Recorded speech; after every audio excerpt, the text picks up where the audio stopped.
Lamar Jackson returns.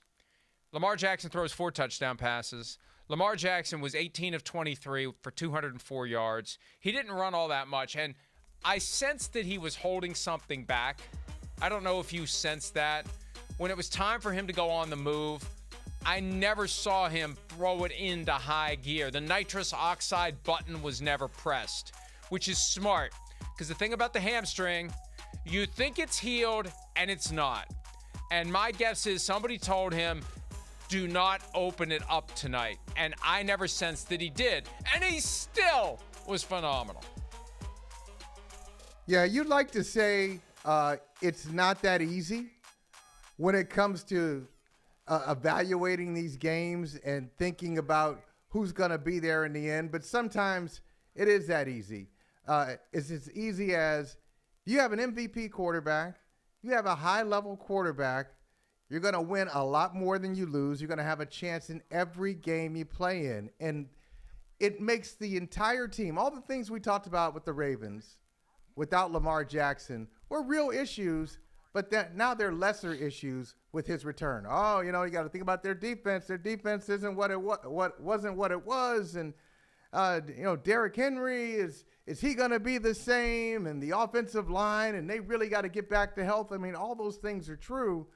But with Lamar Jackson, you know that you've got a chance, even if you have flaws on your roster. He said he was rusty last night. You could see it, as you just said. It wasn't vintage Lamar Jackson, but he still threw 4 touchdown passes and made it look easy. Took a couple of sacks that he wouldn't normally take. Didn't take off at times like he normally could or would, but it was still good enough to give them a chance. And can you imagine, Mike, what it's like in that building when you know Lamar Jackson is going to play? Even before you see him play, you know he's out there. And so you don't feel, as a defense, you don't feel some pressure like, we got to stop him on every drive. We have to do this. We have to score on defense. We got to do this to have a chance in the game. No, you don't. You stay in your lane, and Lamar Jackson, he's the one that's going to cause everybody else to ascend. He's the transcendent one. So it sometimes it's as simple as you got a franchise quarterback and all is well.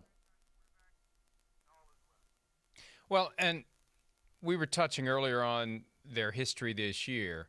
They had the 15-point lead in the fourth quarter against the Bills. They blew it. They took care of business against the Browns. They had that Monday night game against the Lions that I still have the images of very frustrated Lamar Jackson throughout the night. And the Ravens were kind of in it. It was just they got overpowered by the Lions, and then came the injury, and it was a disaster after that. So they've weathered the storm, and now they are the storm. And if they can keep Lamar Jackson and others healthy, always tiptoe around not jinxing anyone, but we see guys get injured all the time. We have to factor that in. Even though we don't know when it's going to happen, we understand that that is a thing that can change everything.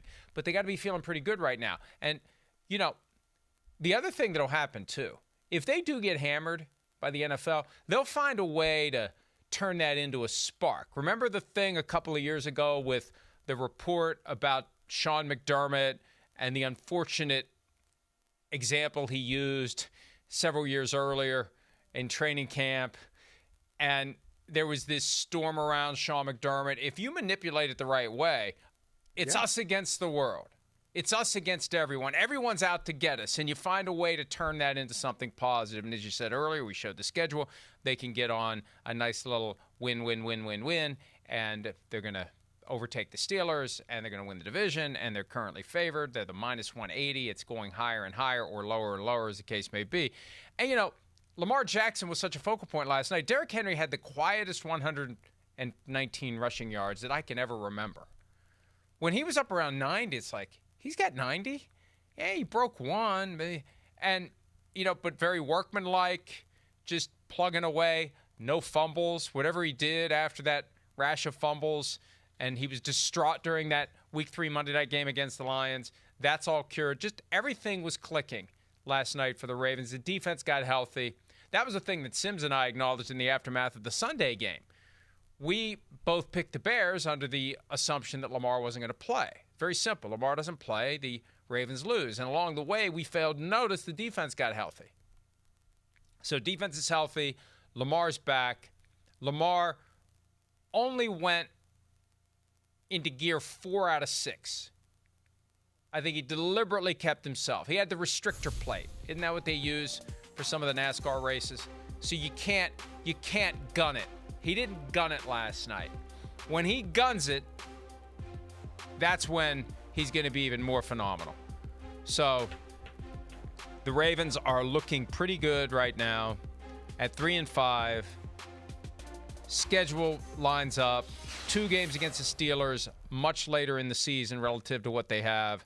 And hey, from the perspective of NBC and Peacock, the Thanksgiving night game has been resuscitated. There was a while there where it was avert your eyes, Ravens-Bengals on Thanksgiving night. Now, okay, because even though last night's game was a smothering, and it's entirely possible the Ravens do indeed smother the Bengals, it's still entertaining to watch the Ravens do what they do. Didn't you feel like last night, Mike, that was probably the easiest or the kindest 28-6 route that you've seen? Like, it was 28-6, but let's think about it. It really could have been 40. I felt like they could have done whatever they wanted to do. Late in the game, it was more, and they mentioned it on the broadcast. They really were trying to get Derrick Henry over 100 yards. At one point, he got to like 99. Then he lost a couple of yards, and he had a big run. They were trying to manage the game. This was not a statement. They didn't feel like they needed to make a statement against the Miami Dolphins because, quite frankly, when Lamar Jackson plays against his hometown team, he always makes a statement. He always plays great against the Dolphins. But I think this was just a taste of what they can be, and it's just going to keep going. It's just going to keep picking up steam as we move forward. They are a team. I mean, I'm not saying they're Kansas City where you got to watch out for them, like, oh, watch out for the Ravens. But I think when we look at your power rankings in about a month, the Ravens will make huge leaps up the PFT power rankings. They are very impressive when he's there. Yeah, and it's fun to watch these stories of redemption that are baked into a season. When we have a narrative that we carried into the regular season that gets blown up, we're reminded of how long the season is. And there's so much of a build-up for week 1, and they say we overreact. Well, no, we just react. That's all we have to react to. We can't react to a game to be played a month from now. We react to the games that were just played. But it is important to keep in mind it's a long season. Teams change. They get better, they get worse. They get worse, then they get better. And then they could get worse again. But I think this is exactly what the Ravens needed to get their full focus and attention, to live up to their potential. Hi, it's Mike Florio. Thanks for watching PFT on YouTube. Hit subscribe for the latest news and analysis from Pro Football Talk.